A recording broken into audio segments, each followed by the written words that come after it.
Fala, nação rubro-negra! Mengão aí venceu por 2-0 o Juventude lá em Caxias do Sul, no estádio Alfredo Jaconi, após 27 anos, quase 28 anos, o tabu foi quebrado. Como disse meu amigo Cláudio aí e a galera do Rock Bola, não sei quem lembra, tabu cê tá aí é pra ser quebrado, meu amigo. Vou deixar vocês agora com a coletiva de imprensa de Felipe Luiz. Deixa o comentário de vocês, deixa o like, se inscrevam, nos segue aí para vocês acompanharem todas as informações do Clube de Regatas do Flamengo, o mais querido, o mais amado, o mais invejado e o mais odiado. Saudações! Preparação para o jogo de quinta, mas obviamente que esse resultado motiva muito, né? Pelo fato de ter quebrado esse tabu.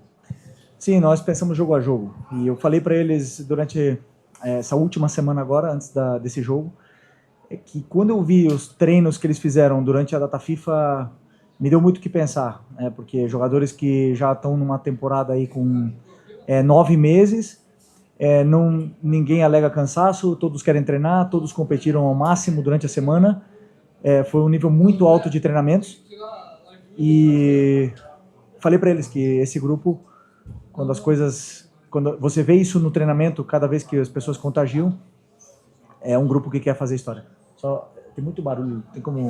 Tem como fechar, por favor, a porta aí atrás?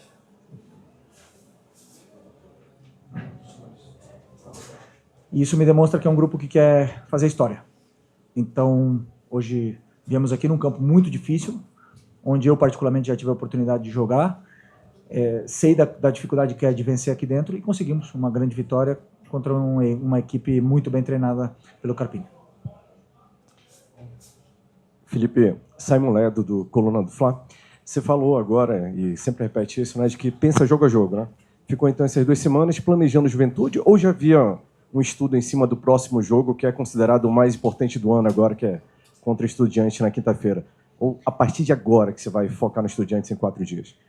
Você fala bem quando você diz que é o jogo mais importante do ano. Para mim sempre o próximo é o mais importante, mas dado o valor do quartas da Libertadores contra o Estudiantes, depois de uma temporada incrível que nós estamos fazendo, claro que é o jogo mais importante do ano. Mas eu, sinceramente, só preparei o jogo do Juventude.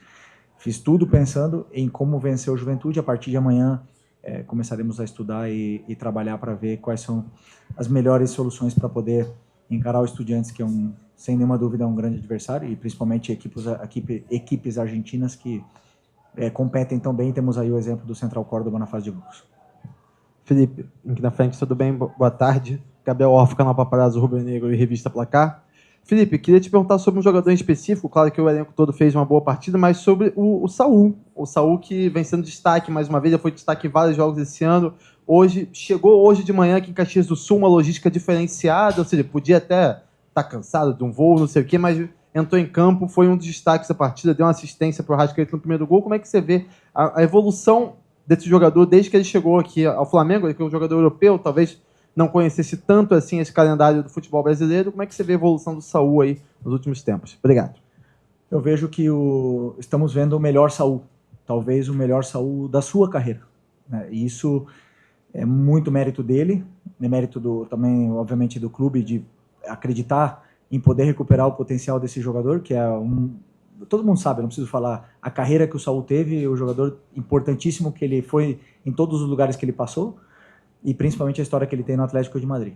Mas recuperar a melhor versão do Saul era um desafio e passava por ele, né? E ele está num nível altíssimo, altíssimo. Eu acredito que sempre você ter um filho motiva muito, e não esperava também que depois de todo esse esforço de acordar 4 da manhã, pegar 2 voos, chegar até aqui e jogar do jeito que ele jogou os 90 minutos, que desse com essa facilidade, mas foi. Isso demonstra que é um jogador totalmente diferenciado e temos muita sorte de tê-lo aqui conosco. Felipe, aqui. Boa noite já. Felipe, ontem saiu a informação que você recebeu uma proposta do Fenerbahçe para ir para o lugar do Mourinho. Eu imagino que para qualquer profissional do futebol, uma proposta da Europa balance. E a informação que saiu é que você nem quis ouvir, não quis abrir negociação com a equipe turca. Eu queria saber o quanto da sua identificação com o Flamengo, você que é torcedor do Flamengo desde criança, você que tem uma história como jogador e está construindo agora uma história como técnico, pesou na sua decisão de permanecer no Flamengo e recusar essa primeira proposta da Europa? Obrigado. Bom, primeiro, que quando ligam outros clubes interessados, isso me deixa, não posso mentir, me deixa feliz, porque vejo que existe um reconhecimento no nosso trabalho e no que está sendo feito no dia a dia, né? Mas não é o momento. Não era o momento. Eu sei o meu objetivo, tenho claríssimo, tenho traçado tudo o que eu quero para minha vida, para minha carreira, e não era o momento. E também, obviamente, que eu tenho um compromisso com esses jogadores, com o clube, e eu pretendo honrar. Felipe, aqui. Boa noite. Letícia de Almeida, BTB Esportes.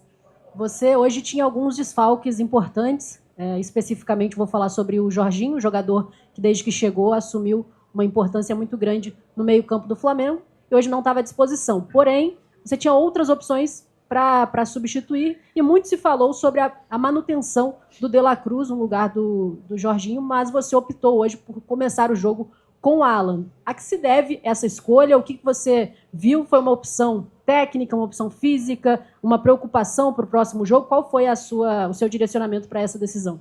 Obrigada.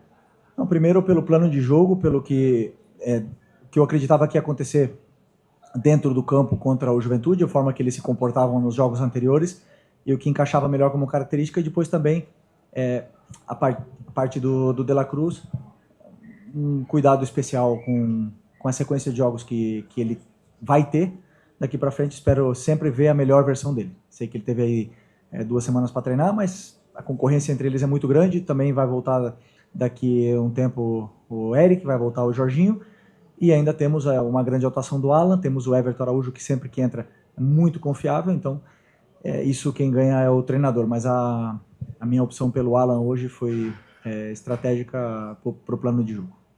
Felipe, aqui atrás, Leonardo, Rádio Gaúcha. Você usou há pouco a expressão temporada incrível. É possível manter esse nível de desempenhos e resultados até o final da temporada, agora com jogos mais próximos? Bom, nosso objetivo é não só manter o desempenho, senão melhorar. Acredito que conforme vai passando o tempo, com as correções, com os vídeos, com os treinamentos e os conceitos novos que vamos implementando na equipe, com o tempo de trabalho, a equipe tende a evoluir. Como a gente já viu, uma evolução muito grande do primeiro semestre para o que estamos vendo agora, mesmo com uma mudança muito grande no que foi a espinha dorsal dessa equipe, né? Saíram jogadores aqui muito importantes e os novos aqui estão também tentando entrar o mais rápido possível nesse contexto para poder continuar fazendo a equipe evoluir. Os resultados a gente não controla, mas a forma que a gente joga, sem nenhuma dúvida, sim, e vamos tentar evoluir ainda mais e melhorar a nossa performance. Ô Felipe, já entrando na quinta-feira, o Flamengo ele abre o mata-mata em casa. A gente tem visto muitos torcedores, até a própria imprensa, nós, falando que é importante fazer um resultado um pouco mais elástico em casa. A comissão pensa assim, os jogadores têm pensado assim, que é importante olhar para esse jogo em casa e tentar resolver dentro de casa, porque jogar na Argentina é sempre muito difícil em busca do Tetra? Nenhum jogo se resolve no primeiro jogo, na minha opinião. Por mais elástico que seja o placar, claro que estamos falando de como foi uns anos atrás, aí, goleadas enormes. Não, mas dificilmente vai se resolver um jogo de quartas de Libertadores no primeiro jogo. Em casa ou fora de casa. Sabemos disso, porque nós temos que pensar que são 180 minutos, onde temos que estar na nossa melhor versão. Existem jogadores que jogam e crescem muito na frente da torcida, existem jogadores que jogam melhor e desempenham melhor até fora de casa, então estamos preparados para enfrentar uma eliminatória, né? E sabendo que não podemos cometer erros nesse primeiro jogo para poder, sim, tentar fazer 2 jogos aí perfeitos para poder passar. Felipe, Mauro Santana do canal Mauro Santana, importantíssima vitória em que tivemos mais uma vez uma grande atuação do Saul, mais uma atuação importante do Samuel Lino, que está vindo de jogo na altitude pela seleção brasileira, mas com participação direta de 2 jogadores, também reforços no meio de ano, que ainda não tinham uma alta minutagem e que com certeza havia uma preocupação da comissão técnica de prover estrutura e recursos para que esses 2 jogadores pudessem ser melhor utilizados. Até que ponto também a participação direta desses 2 jogadores, o Carrascal e o Emerson Royal, traz para você essas maiores alternativas, essa quantidade maior de alternativas para a composição da equipe nesse percurso, conforme o colega disse, o Flamengo vai ter uma sequência exaustiva de partidas e jogos decisivos brigando pelo título na Libertadores e também no Brasileirão. Bom, como eu falei, né, como mudou bastante a nossa espinha dorsal, saíram jogadores importantes, você citou aí o caso do Emerson, mas eu falei com o Emerson, a forma que o Flamengo joga hoje é praticamente idêntica do que a seleção brasileira jogou no primeiro jogo contra o Chile. E é melhor do que isso para ele poder entender o modelo, entender o conceito, e que isso vai potencializar muito ainda as características que ele tem, que ele vai oferecer muito para a equipe, conforme forem passando os jogos, ele vai se sentir cada vez melhor.